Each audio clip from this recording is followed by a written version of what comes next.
176, Akulah putra suci kekacauan tanah suci, Wudau-dau. Bab 176, Akulah putra suci kekacauan tanah suci, Wudau-dau. Bagaimana mungkin? Kau jelas bisa bertahan, kau hanya bisa bertahan sedikit lebih lama. Kenapa seperti ini? Lan Yutian menatap pemandangan di depannya, melihat semua teman-temannya yang baru saja berjuang berdampingan tewas di depannya. Wajahnya penuh dengan kelesuan, dan nadanya penuh dengan ketidakpercayaan. Ekspresi Li Jenggang juga sangat jelek. Dia jelas tidak menyangka bahwa binatang buas itu akan menghancurkan dirinya sendiri. Anda harus tahu bahwa itu adalah binatang buas yang hanya bisa bertarung sampai mati.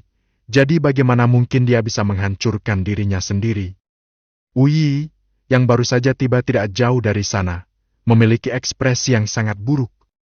Dia dapat mengatakan bahwa ada sesuatu yang pasti mengendalikan binatang buas kekacauan jangka menengah Golden Immortal yang baru saja menghancurkan dirinya sendiri, dan itu mungkin orang besar di atas. Namun, sekarang dia tidak punya waktu untuk terlalu memikirkannya. Dia bisa merasakan bahwa setelah binatang buas yang kacau di tahap tengah Golden Immortal meledak, pria besar di atas juga mulai bergerak. Hati-hati, kamu pergi dengan cepat. Kamu tidak bisa mengganggu apa yang terjadi selanjutnya. Wu Yi tampak sangat jelek. Dia datang di depan Lan Yutian dan Li Jenggang, dan dengan lambaian tangannya, dia menyerap semua hukum kekacauan yang ditinggalkan oleh penghancuran diri binatang buas sebelumnya. Siapa kamu? Mengapa tidak pernah ada orang sepertimu di tanah suci kekacauan? Lan Yutian dan Li Jenggang dengan cepat menyerap kesedihan itu, menatap Wudau-dau dan berkata dengan ekspresi serius, menurut keadaan normal, mereka semua tahu lebih banyak atau lebih sedikit tentang para jenius terkenal di tanah suci Chaos, tetapi mereka tidak pernah mengenal mereka. Saya pernah mendengar tentang keberadaan Wudau-dau. Wudau-dau menggelengkan kepalanya pelan, lalu menoleh menatap langit di dunia yang kacau, dan berkata dengan ekspresi yang sangat serius. Aku adalah putra suci tanah suci kekacauan, Wudau-dau. Apa yang terjadi selanjutnya bukanlah sesuatu yang dapat Anda ikuti. Pergilah secepatnya. Saat kata-kata Wu Yi selesai diucapkan, terdengar suara gemuruh yang mengerikan dari langit di atas dunia yang kacau balau. Setiap orang yang hadir langsung merasakan ketidakberdayaan dan keputusasaan dari lubuk hati mereka, seakan-akan dunia akan kiamat. Apa? Masih ada lagi? Ekspresi Li Jenggang sangat terkejut. Jika Chaos Beast di tahap tengah Golden Immortal telah membuat mereka membayar harga yang sangat mahal, maka yang berikutnya mungkin tidak akan sebanding dengan mereka semua. Itu wajar. Dalam keadaan normal, binatang buas tidak akan pernah menghancurkan dirinya sendiri. Binatang buas tadi pasti dikendalikan oleh sesuatu, jadi ia menghancurkan dirinya sendiri dengan sangat tegas. Ekspresi Lan Yutian juga sangat buruk. Mereka semua dalam kondisi yang sangat buruk saat ini. Belum lagi dalang di balik layar, bahkan jika ada Chaos Beast lain di tahap awal Golden Immortal, mereka mungkin tidak dapat bersaing dengan mereka. Tetapi pada saat ini, Wu Yi berbicara lagi. Pergilah, lindungi para pengikut tanah suci Chaos, dan serahkan sisanya padaku. Saat Wu Yi selesai berbicara, aura mengerikan meletus dari tubuhnya, membuat Lan Yutian dan Li Jenggang yang berada tidak jauh, seketika merasa seperti semut. Terlebih lagi, aura Wudau-dau belum berhenti, dan masih semakin kuat. Segera dia menerobos hambatan dari puncak dewa sejati, dan secara resmi menerobos ke alam dewa emas. Sinar cahaya menyilaukan yang tak terhitung jumlahnya menyebar dari tubuh Wudau-dau ke sekitarnya, membuat orang tidak dapat menahan diri untuk tidak memujanya. Pada saat ini, Lan Yutian dan Li Jenggang tidak dapat memahami bahwa Wu Yi di depan mereka mungkin benar-benar putra suci tanah suci kekacauan mereka. Memikirkan hal ini, Li Jenggang dan Lan Yutian menggertakkan gigi dan maju ke depan. Anak suci, kau mungkin tidak sebanding dengan binatang buas itu. Biarkan kami membantumu. Tidak perlu. Dengan kekuatanmu, jika kau berpartisipasi, kau akan mati. Tolong lindungi murid-muridku. Saat Wu Yi menyelesaikan kata-katanya dan melambaikan tangannya, Lan Yutian dan Li Jenggang terbang tak terkendali di depan para murid di Tanah Suci Kekacauan pada detik berikutnya. Para murid di Tanah Suci Chaos juga melihat pemandangan ini tadi, dan hati mereka sangat berat. Mereka ingin mengatakan sesuatu, tetapi mereka tidak bisa mengatakannya sama sekali. Bagaimanapun, Ouyang Zhen dan yang lainnya mati untuk melindungi mereka. Baiklah, semuanya, jangan tertekan dan lindungi diri kalian. Yang bisa kita lakukan sekarang adalah bersorak untuk Putra Suci. Li Jenggang menarik napas dalam-dalam, menatap semua orang yang hadir dengan ekspresi serius dan berkata, murid-murid Tanah Suci Kekacauan yang hadir semuanya terkejut ketika mereka mendengar kata-kata Li Jenggang. Jelas karena identitas Saint Wu Dao Dao. Bagaimana mungkin? Bukankah aku mendengar bahwa untuk menjadi putra suci, lonceng kekacauan harus dibunyikan 9 kali? Bahkan Tuan Suci hanya memiliki 8 kali bunyi pada awalnya. Apakah ada yang benar-benar dapat membuat lonceng kekacauan berbunyi 9 kali? Hei, jika pihak lain adalah putra suci, apakah kita akan diselamatkan? Saya kira tidak demikian. Putra suci baru saja menerobos ke tahap abadi emas, dan dalang di balik layar baru saja muncul. Selain itu, dalang di balik layar dapat mengendalikan Chaos Beast di tahap tengah Golden Immortal untuk menghancurkan dirinya sendiri. Kekuatannya pasti lebih kuat dari Chaos Beast yang berada di tahap tengah Golden Immortal. Jauh lebih banyak. Diamlah, yang bisa kita lakukan sekarang adalah bersorak untuk Putra Suci. Naiklah dan bantulah Putra Suci bila perlu. Pergilah, dengan kultivasimu yang sedikit, bagaimana kau bisa membantu Putra Suci? Para murid Chaos Holy Land yang hadir menatap Wu Dao Dao dengan mata penuh kekhawatiran dan kegelisahan. Mereka semua khawatir bahwa Wu Dao Dao mungkin adalah lawan di balik layar, tetapi Mo Xiu menatap Wu Dao Dao dengan sedikit kerumitan. Dia tidak menyangka bahwa orang yang dia cintai untuk pertama kalinya ternyata adalah Sang Putra Suci, dan dia tidak menyangka bahwa Sang Putra Suci sedang dalam bahaya sekarang. Tetapi dia sama sekali tidak bisa menolong ketika orang yang dia cintai sedang dalam bahaya. Memikirkan hal ini, Mo Xiu menatap punggung Wu Yi, matanya penuh dengan tekad. Yang mulia Putra Suci, jika Anda menang, saya bersedia menjadi budak Anda. Namun, Wu Yi tidak mengetahui situasi di bawah. Saat ini, ekspresinya sangat serius, dan matanya menatap langit di atas dunia yang kacau. Detik berikutnya, saat awan-awan di atas dunia yang kacau itu perlahan-lahan menghilang, seekor binatang buas aneh yang berbeda dari binatang buas kacau yang pernah ditemui Wu Dao dan yang lainnya sebelumnya muncul di depan mereka. Aku melihat tubuhnya memancarkan cahaya keemasan yang berbeda dari aura mengerikan dari binatang buas lainnya. Itu tampak sangat sakral, setidaknya di mata orang lain, tetapi tidak di mata Wu Dao. Di mata Wu Dao, tubuh lawan penuh dengan ancaman berat. Kehancuran diri binatang buas yang kacau tadi mungkin dikendalikan olehmu. Wu Yidao memegang senjata kekacauan, menatap raja binatang buas yang ada di depannya, dan berkata dengan tenang. Orang lain mungkin tidak berpikir bahwa binatang buas itu dapat berbicara, tetapi Wu Dao Dao memiliki perasaan aneh di dalam hatinya, yaitu, Raja binatang buas yang kacau di depannya dapat berbicara. Benar saja, detik berikutnya, Raja binatang kekacauan di langit menatap Wu Yi dengan tatapan arogan dan berbicara. Bab 177, Perang akan segera terjadi. Bab 177, Perang akan segera terjadi. Manusia, kamu sangat menarik.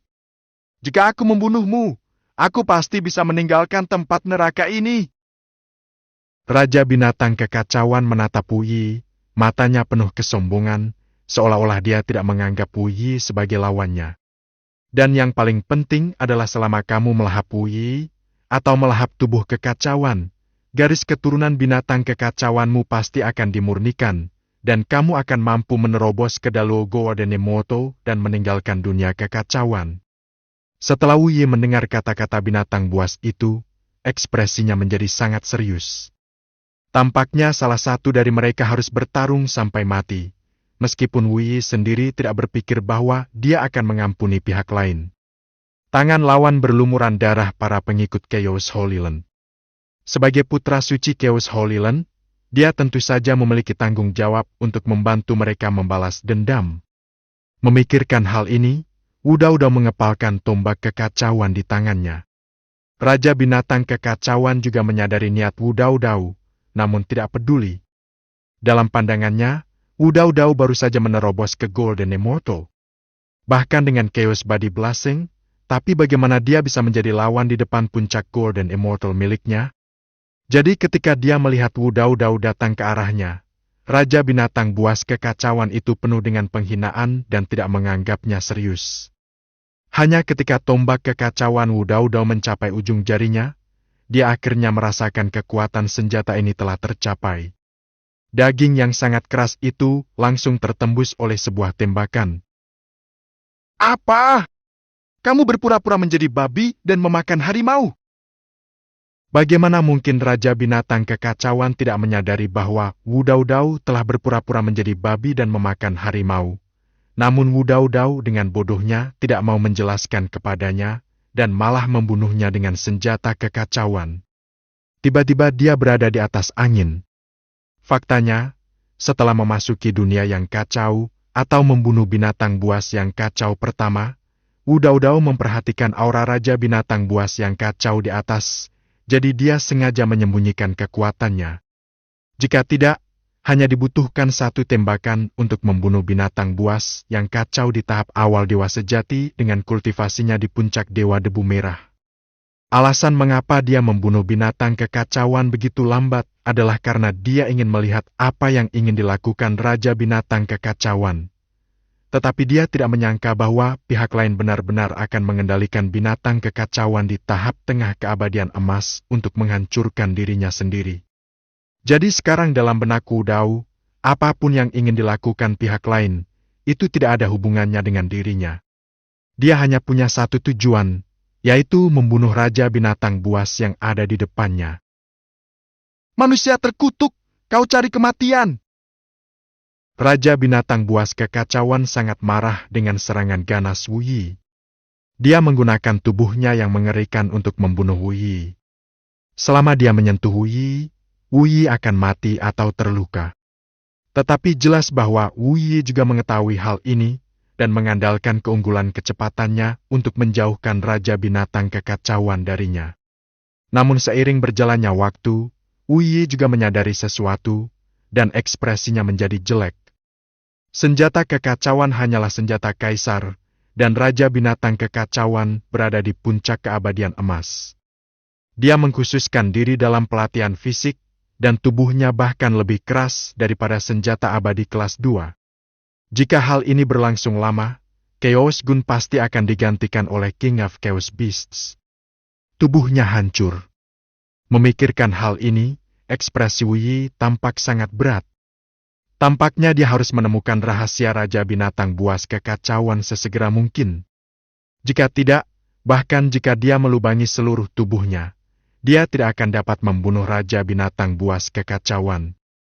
Raja binatang buas kekacauan tentu saja mengetahui hal ini, jadi triknya disembunyikan dengan baik selama pertempuran dengan Wu Yi.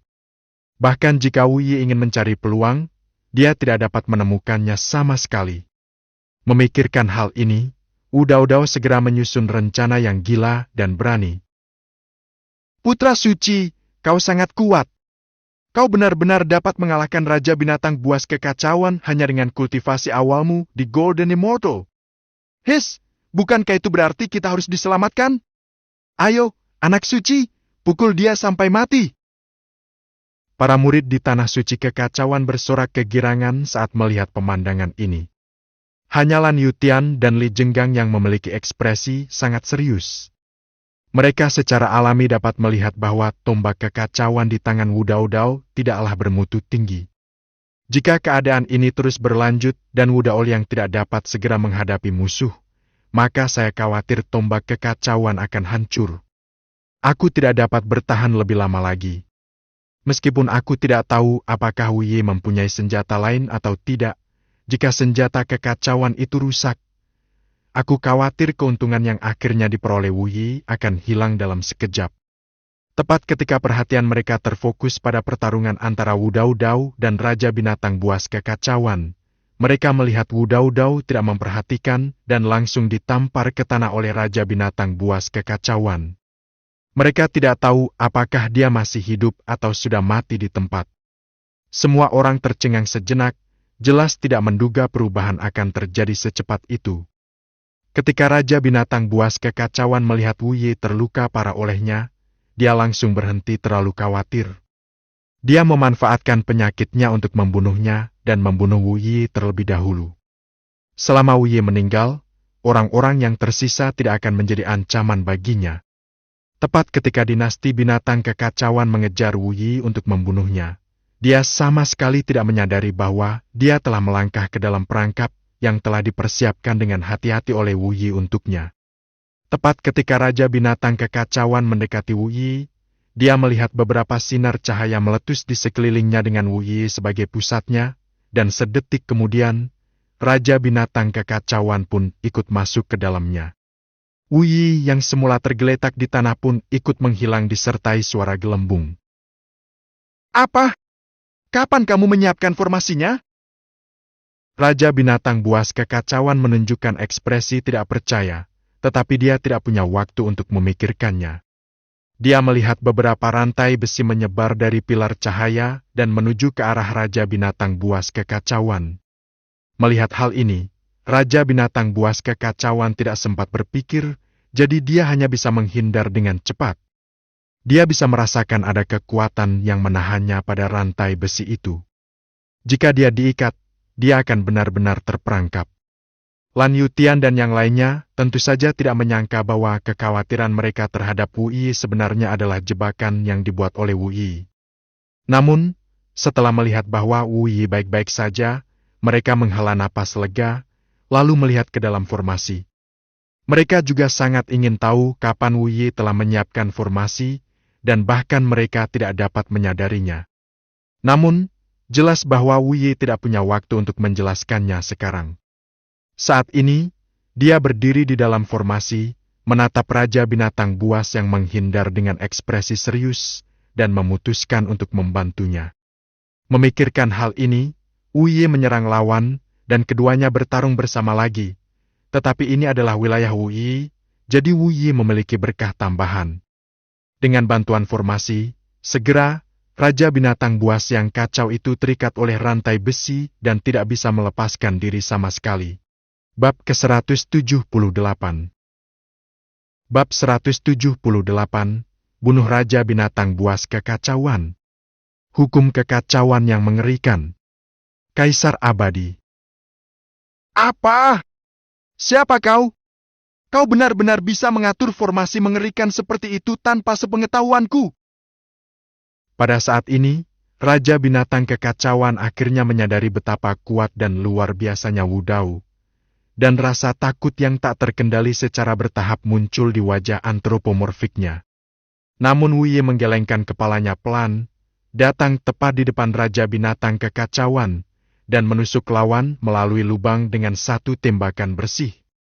Saat lubang itu tertusuk, tidak peduli seberapa besar keengganan dan kemarahan yang dimiliki Raja Binatang Kekacauan di dalam hatinya, lubang itu hanya bisa berubah menjadi semburan abu dan menghilang. Dan saat Raja Binatang Buas yang kacau terbunuh, Wu Yi juga menyadari bahwa tampaknya ada beberapa perubahan samar di dunia yang kacau itu. Namun sebelum dia bisa bereaksi, sebuah bola cahaya abu-abu terbang dari kedalaman dunia yang kacau dan memasuki tubuh Wu Dao tanpa Wu Dao bereaksi sedikit pun. Dalam sekejap, permukaan tubuh Wu Yi hancur berkeping-keping, dan dia tampak sangat menakjubkan. Putra Suci! Pada saat ini, Lan Yutian dan yang lainnya datang ke Wu Dao dan berpikir untuk peduli pada Wu Dao, tetapi ketika mereka melihat pemandangan ini, ekspresi di wajah mereka penuh dengan kekhawatiran dan kegelisahan. Jika sesuatu terjadi pada Wu Yi di sini, saya khawatir mereka tidak akan merasa lebih baik saat keluar. Namun Wu Yi melambaikan tangannya dan mengatakan kepada mereka untuk tidak khawatir. Kalian pergi duluan. Aku harus memperbaikinya. Setelah mengatakan itu, Wu Daodao langsung duduk di tempat, tidak peduli tentang hal-hal yang tidak penting, dan mulai menyempurnakan hukum kekacauan di tubuhnya. Ya, apa yang masuk ke tubuh Wu Daodao sebelumnya adalah hukum kekacauan di dunia yang kacau. Namun, yang tidak diduga Wu Daodao adalah bahwa setelah membunuh Raja Binatang Buas yang kacau, dia benar-benar dapat memberi makan kembali begitu banyak hukum kekacauan. Ini mungkin cukup bagi Wu Daodao untuk memahami hukum kekacauan yang lengkap. Anda harus tahu bahwa hanya Kaisar Abadi yang dapat menguasainya. Hukum yang lengkap. Namun, sekarang Wu Daodao baru saja mencapai alam abadi emas, tetapi ia telah menguasai hukum yang lengkap. Dapat dilihat bahwa masa depan Wu Daodao pasti tidak akan biasa-biasa saja, meskipun ia tidak terlalu biasa-biasa saja sekarang. Setelah melihat Wu Dao mulai berlatih, Lan Tianyu dan Li Jenggang berinisiatif untuk berdiri di samping Wu Dao dan melindungi Wu Dao. Kalian semua pergilah dan lakukan apa yang seharusnya kalian lakukan. Putra Suci hanya membutuhkan kita untuk melindunginya. Selain itu, jangan ungkapkan keberadaan Putra Suci setelah kalian keluar. Apakah kalian mengerti? Li Jenggang memandang semua orang yang hadir dengan ekspresi yang sangat serius dan berkata, dan tentu saja mereka tidak bodoh. Mereka segera mengetahui alasannya. Mengapa mereka tidak mengetahui keberadaan Putra Suci sebelum mereka datang? Sekarang mereka tahu bahwa mungkin Putra Suci ingin tetap bersikap tenang, atau Tanah Suci ingin menyembunyikan keberadaan Putra Suci. Tujuannya adalah untuk memungkinkan Sang Putra Suci berkembang secara sederhana dan menunggu hingga ia lahir untuk mengejutkan seluruh dunia atas. Tetapi apapun yang terjadi, mereka semua tahu bahwa mereka tidak boleh mengungkap keberadaan Sang Putra Suci setelah keluar. Aku mengerti, tidak terjadi apa-apa selama kita berada di Tanah Suci Kekacauan. Bagaimana menurutmu? Ya, aku tidak menyangka ujian kekacauan ini akan begitu aman. Bahkan seekor binatang kekacauan pun tidak muncul. Benar-benar hebat.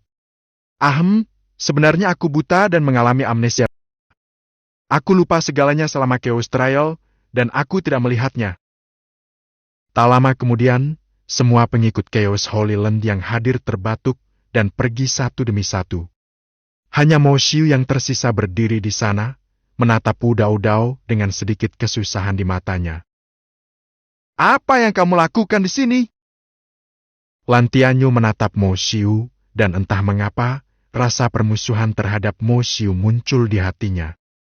Namun Mo Xiu menggelengkan kepalanya pelan, lalu menatap Wu Daodao dan berkata, saya tidak melakukan apapun, saya hanya menjaga Wu Yi, asalkan dia baik-baik saja.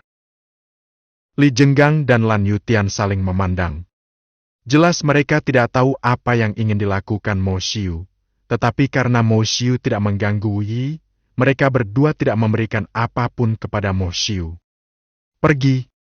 Mo Xiu juga berjongkok tidak jauh darinya, memegangi kepalanya dan menatap Wu Daodao yang sedang bekerja keras menyempurnakan hukum kekacauan. Wu Yi tidak tahu apa yang terjadi di luar. Pada saat ini, dia memasuki dunia kesadarannya sendiri atau dunia nyata yang kacau. Melihat sekeliling yang berkabut, ekspresi Wu Daodao sangat serius. Dia mengulurkan tangannya dan dengan lembut menyentuh sekelilingnya. Dia melihat bahwa hukum kekacauan di sekitarnya mengalir ke dalam tubuhnya, membuat kultivasinya lebih maju. Jadi, apakah ini dunia yang benar-benar kacau? Memikirkan hal ini, Wu Yi tidak lagi ragu-ragu dan mulai menyerap hukum kekacauan dengan gila-gilaan. Saat hukum kekacauan terus memasuki tubuhnya, rana Wu Yi terus melambung. Tahap pertengahan, tahap akhir, puncak Golden Immortal, dan tidak berhenti sampai puncak. Di luar, Lan Yutian, Li Jenggang, dan Mo Xiu sangat terkejut hingga rahang mereka ternganga saat melihat pemandangan ini. Apakah ini masih manusia? Setelah menerobos dari tahap awal Golden Immortal hingga ke puncak dalam kurun waktu yang begitu singkat, apalagi tahap awal Golden Immortal yang baru saja ia tembus belum lama ini, jika dihitung, maka Wu Daodao telah menerobos dua alam utama saat ia masuk. Dari terobosan tahap akhir peri debu merah ke puncak keabadian emas, hanya ada satu langkah tersisa menuju keabadian. Saat ia menerobos ke puncak Golden Emerald, tubuh Wu Dao yang retak akibat menyerap hukum kekacauan, diperbaiki dan menjadi lebih halus dan kuat. Pada saat Wu Yi menerobos ke puncak Golden Emerald, Wu Hao tidak dapat menahan levelnya. Setelah melihat Sukia orang yang sedang tidur di sampingnya, Wu Hao menghilang. Ketika dia muncul kembali, dia sudah tiba di Pulau Abadi Penglai. Dia sebelumnya telah meletakkan lapisan formasi di Pulau Abadi Penglai. Jika dia berhasil mencapai Kaisar Abadi di Pulau Abadi Penglai, seluruh dunia atas tidak akan menyadarinya. Kena pasmu sendiri. Tetapi saat Wu Hao muncul di Pulau Penglai, Wu Li yang hendak bangun untuk berlatih, menyadari sesuatu, membuka matanya, dan berpikir dengan sedikit terkejut. Aneh, kenapa hatiku selalu dihinggapi perasaan tak enak, seakan-akan akan terjadi sesuatu yang buruk. Bukan hanya Wu Li, bahkan Wu Qilong yang bersembunyi jauh di dalam Pulau Penglai juga menyadari aura ini dan sedikit terkejut. Namun sebelum dia sempat memikirkannya, detik berikutnya, guntur kesengsaraan yang mengerikan muncul di langit Pulau Penglai. Melihat aura mengerikan ini, Wu Qilong dan Wu Li sama-sama terkejut. Siapa yang berhasil menembus aura mengerikan ini? Namun sebelum mereka sempat bereaksi, mereka melihat Wu Hao di langit, dan detik berikutnya, guntur kesengsaraan yang mengerikan turun, menenggelamkan sosok Wu Hao dalam guntur kesengsaraan. Bab ke-179. Chapter 179 Get Out. Meskipun kesengsaraan petir di langit sangat mengerikan, itu tidak ada apa-apanya di depan Wu Hao. Meskipun Wu Hao baru saja menerobos ke Kaisar Abadi, kekuatannya sendiri jauh melampaui Kaisar Abadi. Ditambah dengan berkah tubuh suci kuno Wu Yifan, kekuatan fisik Wu Hao cukup untuk menyaingi dewa sejati. Begitu cepat, saat kesengsaraan guntur menghilang, tubuh Wu Hao memancarkan sinar cahaya yang tak terhitung jumlahnya, membuat Wu Hao tampak sangat saleh. Tak lama kemudian, Wu Hao berhasil mencapai tahap awal Kaisar Abadi. Namun, tak lama setelah Wu Hao mencapai tahap awal Kaisar Abadi, kekuatan besar kembali mengalir ke tubuh Wu Hao, mendorong tubuh Wu Hao ke kekuatan lain. Apakah ini, tubuh suci kuno Yifan telah maju ke tingkat ke-12? Wu Hao berpikir dalam hatinya, saya khawatir tubuh fisiknya saat ini dapat menyaingi Dewa Bumi. Saat ia dipromosikan menjadi Kaisar Abadi, Wu Hao tampaknya telah membuka tahap berikutnya, mengetahui wilayah setelah Kaisar Abadi. Setelah menjadi Kaisar Abadi, seseorang menjadi dewa, dan keadaan itu disebut dewa. Misalnya, Kaisar darah seperti ini pada waktu itu, tetapi dia tidak sepenuhnya stabil. Hanya ketika dia stabil, dia dapat disebut dewa. Hanya saja pada saat itu, dia mungkin telah pergi ke alam dewa. Alam atas saat ini tidak dapat menahan keberadaan dewa. Setelah Tuhan ada Tuhan sejati, Tuhan bumi, Tuhan surgawi, Raja ilahi, penguasa ilahi, dan kemudian Kaisar ilahi.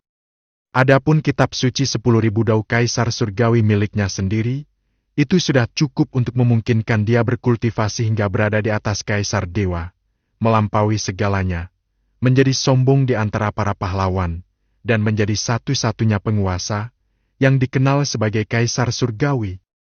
Pada saat yang sama, di sisi Wu Yifan, di bawah tatapan duende, tubuh Wu Yifan meledak dengan aura yang sangat menakutkan, menyebabkan duende langsung terlempar.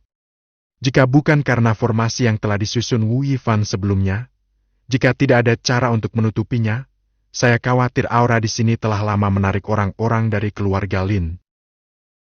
Sial! Apakah ada pergerakan sebesar itu?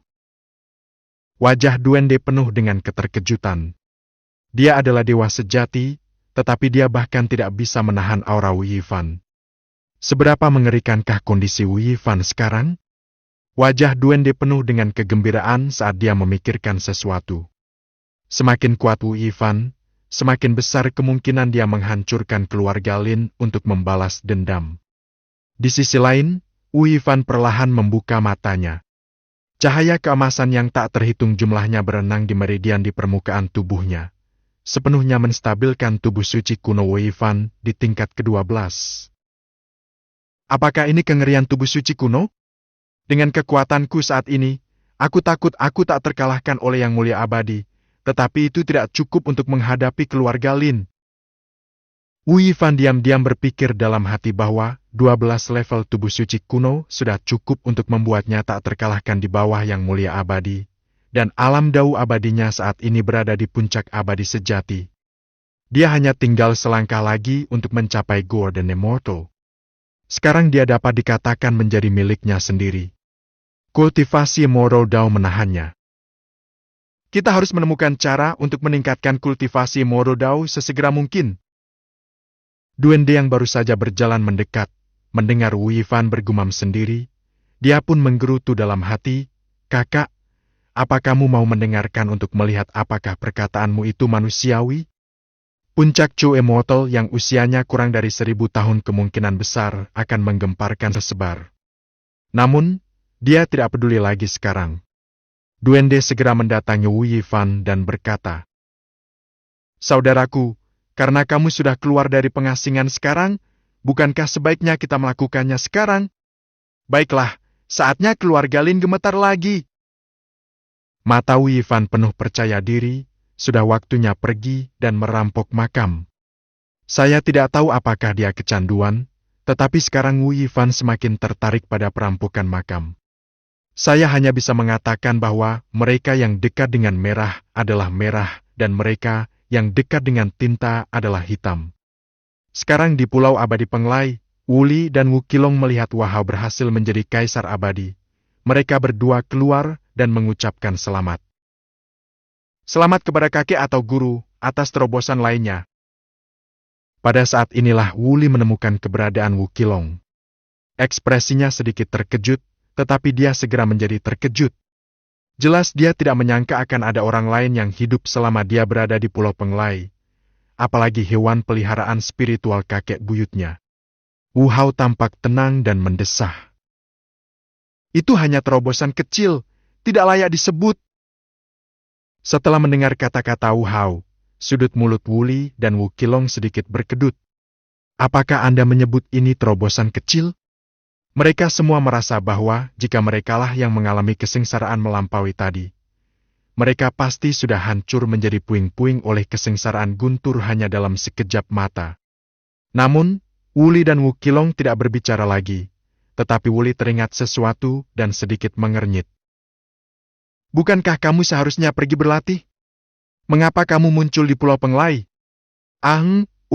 Kakek, di luar sana sangat berbahaya, dan bakatku sangat bagus. Bagaimana jika sesuatu terjadi di luar?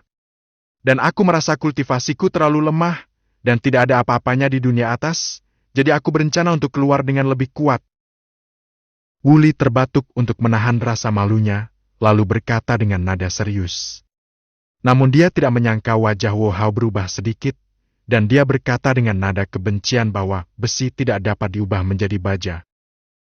Omong kosong, kalau Anda terus bekerja di balik pintu tertutup, bagaimana Anda bisa benar-benar berkembang?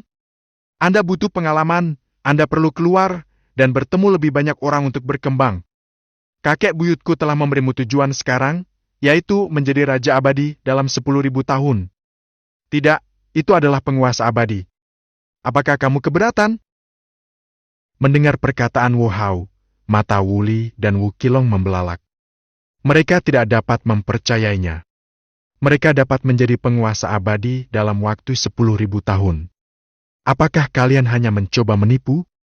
Tidak, bahkan menipu pun tidak dapat melakukannya. Tepat saat Wu Li hendak mengatakan sesuatu, Wu Hao melambaikan tangannya dan mengantarnya keluar Pulau Abadi Penglai.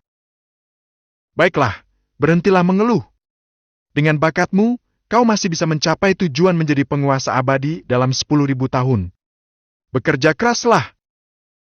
Saat ini, Wu Li telah dipromosikan dari tahap awal Dewa Debu Merah ke puncak Dewa Debu Merah selama ia bersembunyi di Pulau Abadi Penglai.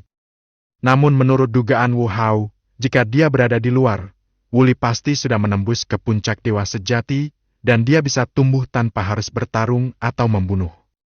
Apakah dia bisa disebut putra takdir? Tepat saat Wu Hao hendak pergi, dia memikirkan sesuatu, menatap Wu Qilong dan berkata lembut. Kamu telah tinggal di Pulau Abadi Penglai sejak kamu lahir, dan pengalamanmu tidak terlalu tinggi, jadi pergilah keluar dan lihat-lihat serta tumbuhlah.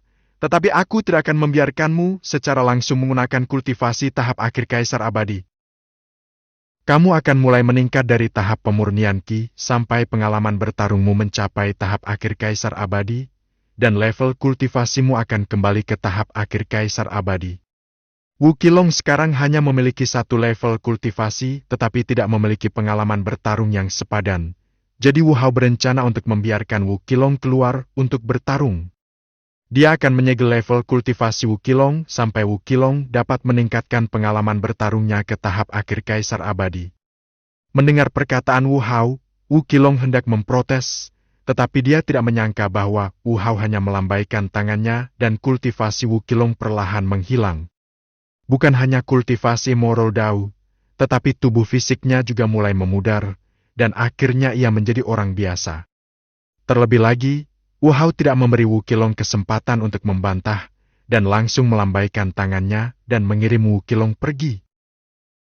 Sebenarnya, tidak ada gunanya bersikap malu-malu. Membunuh dan membunuh adalah kata terakhir. Wu Hao menggumamkan sesuatu, lalu menghilang. Pada titik ini, Pulau Abadi Penglai kembali kosong. Bab ke-180. Apa? Dua orang itu muncul lagi? Setelah dua makam lagi di keluarga Lin dicuri oleh Wu Yifan dan Duende, Lin Sukun akhirnya menerima berita itu, wajahnya penuh amarah. Ia tidak menyangka pihak lain sudah menghilang sekian lama, lalu muncul dan mengambil barang-barang pemakaman dari kedua makam tersebut. Sialan! Cari saja aku! Mereka pasti akan menyerang makam leluhur keluarga Lin lagi. Aku akan mengatur Raja Abadi untuk menjaga setiap makam. Jika mereka muncul, aku harus menjaga mereka. Lin Sukun memberikan instruksi kepada orang-orang yang ditinggalkan ayahnya, dan ekspresinya sendiri tampak sangat jelek. Setelah semua pengaturan yang telah kubuat, aku benar-benar membiarkan mereka mencuri makam kedua leluhur itu secara terbuka dan adil. Jika aku membiarkan mereka berhasil lagi, apakah aku masih layak menjadi kepala muda keluarga Lin? Terlebih lagi, Lin Sukun juga tahu bahwa setelah dia mengambil alih masalah ini, dan membiarkan Wu Yifan dan Duende berhasil berkali-kali, saya khawatir banyak tetua di klan yang mengeluh tentangnya. Meskipun ayahnya adalah kepala keluarga, keluarga Lin tidak dikendalikan oleh ayahnya. Ada banyak orang yang ingin agar ayahnya turun tahta dan menjadi kepala keluarga Lin. Dia tidak boleh mengecewakan ayahnya. Dan seorang tetua yang mulia abadi yang telah diatur oleh ayahnya datang kepadanya dan berbicara. Tuan muda, makam leluhur yang tersisa di klan kita kurang dari 100. Jika jumlahnya kurang, saya khawatir orang-orang tua itu akan bangkit dan mendakwa pemimpin keluarga dan mengundurkan diri.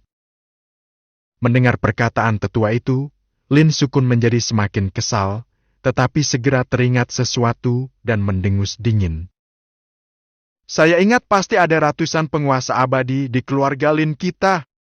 Jika demikian, maka kerahkan semua penguasa abadi untuk bersembunyi di sekitar makam leluhur. Jika pihak lain berani datang, maka jangan biarkan pihak lain kembali. Namun, jika begitu banyak ahli penguasa abadi dimobilisasi, saya khawatir akan ada banyak pertentangan dari klan.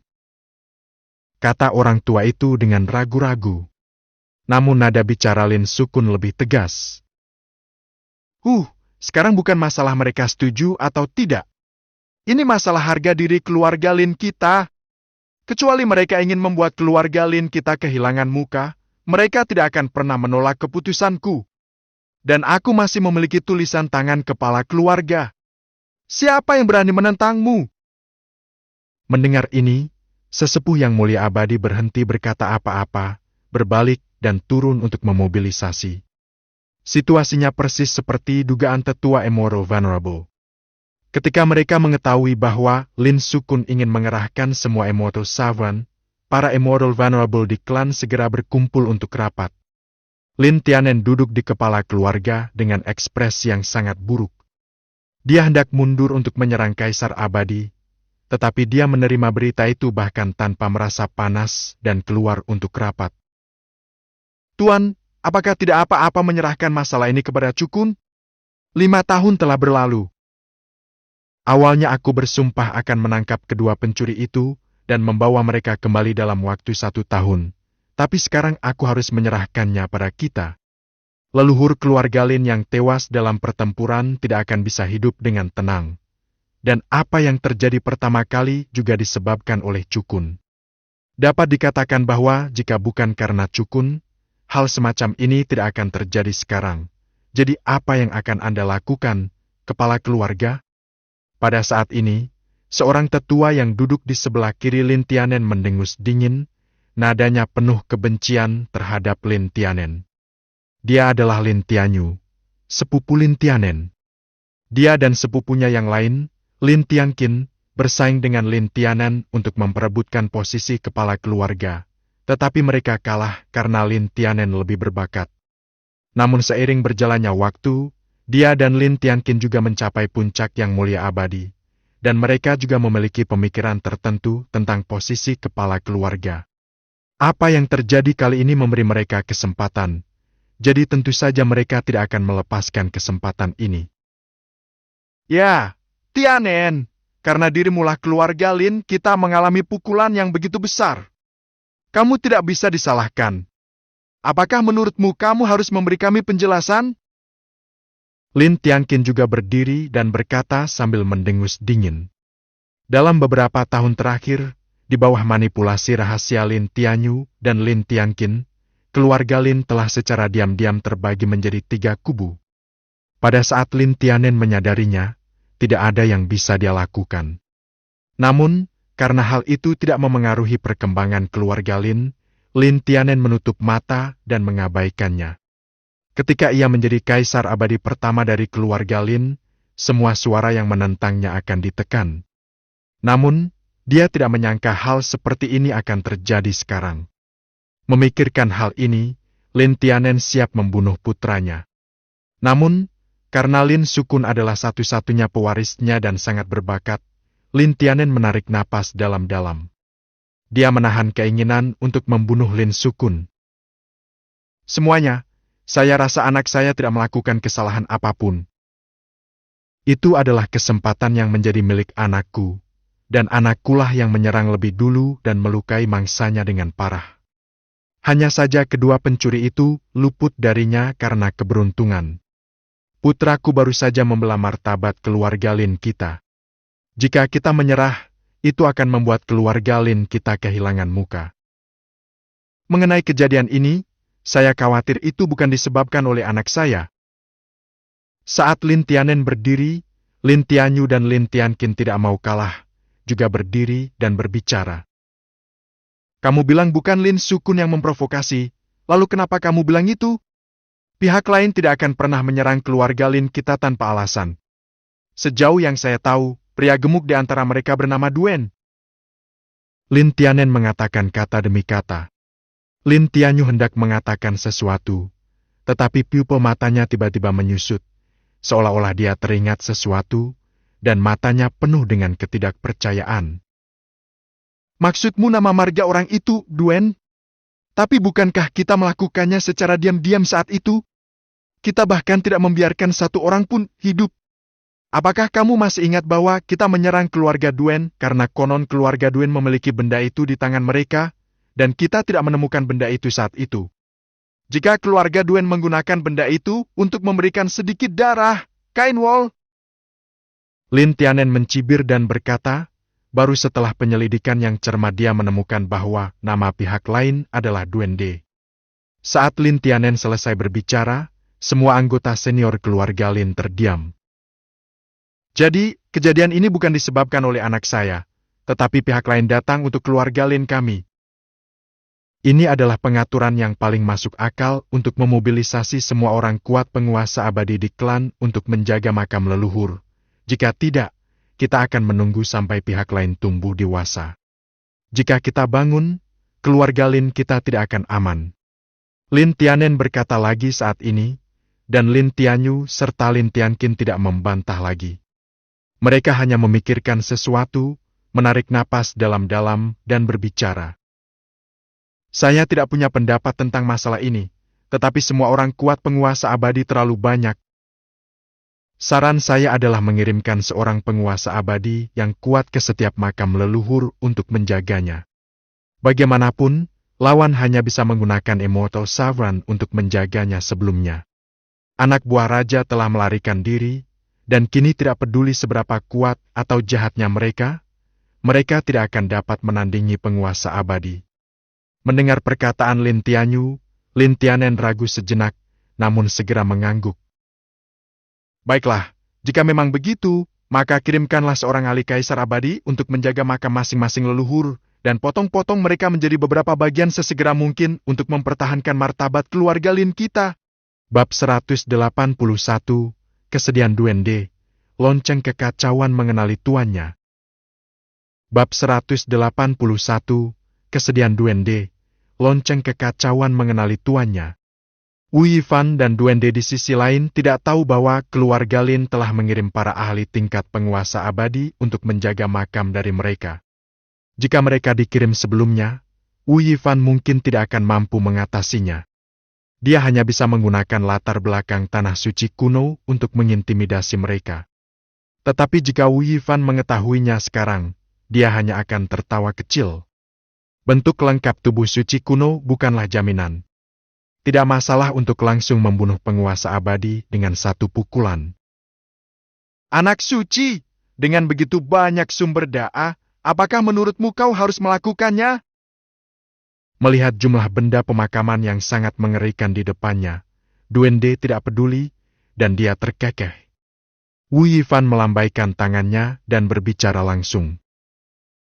Silakan pilih. Lagi pula, Wu Yifan sekarang sangat kaya dan tidak kekurangan sumber da'a. Lagi pula, Li Pangtian memberinya cukup sumber da'a untuk memungkinkan tingkat kultivasi dao abadi miliknya menembus ke tingkat kaisar abadi. Perampokan makam bukan hanya demi sumber da'a, tetapi untuk memenuhi kebutuhannya sendiri. Itu hanya sekadar hobi, tetapi merampok makam adalah hal yang sangat buruk. Mendengar kata-kata Wu Yifan, Duende tampak bersemangat dan memasukkan sumber da'a yang dibutuhkan ke dalam cincin penyimpanan, seolah-olah dia melihat masa depan yang sangat cerah melambai ke arahnya. Setelah membagi barang-barang curian, Wu Yifan dan Duende mulai menganalisis tindakan mereka selanjutnya. Kami tidak muncul selama 5 tahun, dan begitu kami muncul, kami mencuri 2 makam leluhur keluarga Lin. Aku takut tindakan keluarga Lin selanjutnya akan sangat besar, dan bahkan mungkin akan ada pengiriman ahli tingkat yang mulia abadi. Jadi selanjutnya kita perlu bersiap untuk semua kemungkinan. Wu Yifan berkata dengan ekspresi serius. Dia bisa membunuh Immortal Sovereign dengan satu pukulan, tetapi jika dia berhadapan dengan Immortal Vulnerable, bahkan dia hanya bisa melarikan diri. Duende di samping melambaikan tangannya dan berkata, "Tidak apa-apa, putra suci. Sekarang setelah kau mendapatkan bantuan mutiara misterius keberuntungan, bahkan yang mulia abadi mungkin tidak dapat mendeteksi auramu, putra suci. Mari kita berhati-hati dan mengamati situasi di sekitar dengan jelas." Ketika Duende menyebutkan mutiara misterius pelindung keberuntungan, Wu Yifan teringat sesuatu dan bertanya dengan rasa ingin tahu di wajahnya.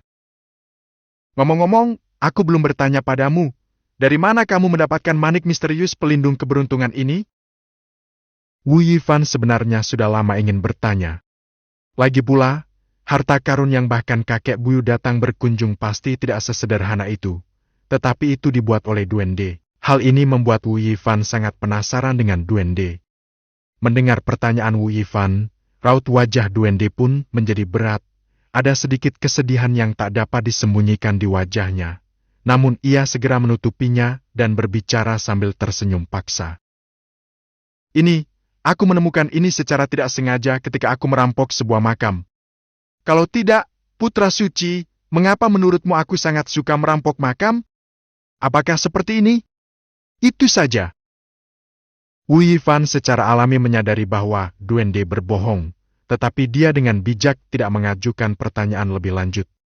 Setelah banyak hal, dia sudah lama menganggap Duende sebagai saudara baiknya. Jika Duende tidak mau mengatakannya, dia tidak akan memaksanya. Dia hanya perlu tahu bahwa duende tidak akan menyakitinya. Baiklah, baiklah, anak suci, saudaraku, saatnya bagi kita untuk bertindak. Aku tidak sabar untuk merampok makam itu.